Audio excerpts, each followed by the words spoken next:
नमस्कार, प्रणाम। मैं कुणाल सिकंद, भारतीय लोकमंच पार्टी का राष्ट्रीय प्रधान महासचिव, पटना बिहार से।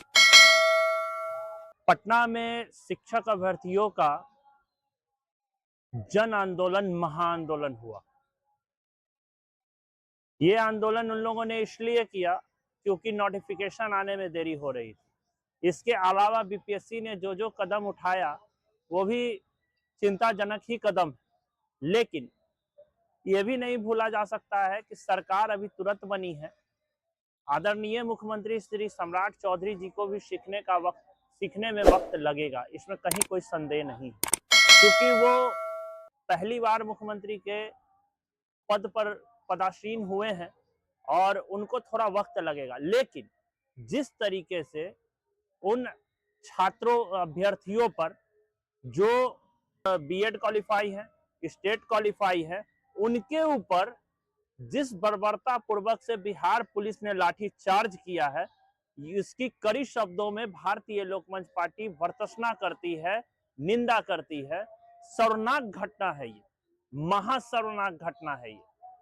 ऐसी घटना इसके लिए कह देना कि सम्राट चौधरी जी ने जो है आदेश किया, मैं नहीं मानता। लोकमंच इसकी खंडन करती है, लोकमंच कहीं से भी इसको नहीं मानती। लेकिन प्रशासन ने जिस तरीके से किन्हीं का सर फोड़ा, किन्हीं को घसीटा है, और साथ ही साथ जो है महिलाओं बहनों के साथ जिस तरीके से घसीटा गया, पैर पकड़कर, हाथ पकड़कर, बाल पकड़कर, कंधा पकड़कर धक्का दिया गया जेंट्स पुलिस के द्वारा, ये भी शर्मनाक नहीं, इसे तो दम संसार करने वाली घटना है।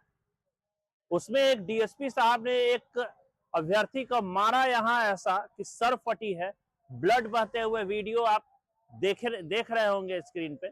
ये सारी घटनाएं बिहार की तस्वीरों को गंदा करने वाली है। ऐसा नहीं है कि शिक्षा विभाग में पदाधिकारी कम पड़ गए थे, उनको आकर के बात करनी चाहिए थी।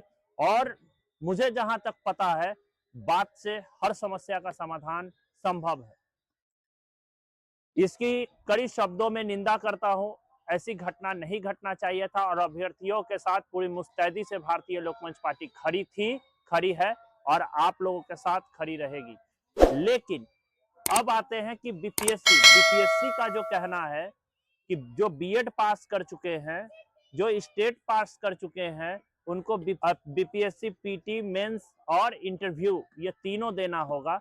तो इसकी भारतीय लोकमंच पार्टी कहीं से कोई समर्थन नहीं करती है। इसका भारतीय लोकमंच पार्टी कड़ी शब्दों में विरोध करते हुए आदरणीय श्री सम्राट चौधरी जी से कहती है कि बिहार में जिस तरीके से पूर्व में परीक्षाएं होती थी शिक्षक की, उस तरीके से हो, और आदरणीय गुरुजनों को उनको क्लासरूम, ब्लैक बोर्ड तक भेजा जाए, क्योंकि यही वो लोग हैं जो एक बेहतर बिहार कर रहे हैं, एक संस्कार भर रहे हैं बच्चों के अंदर।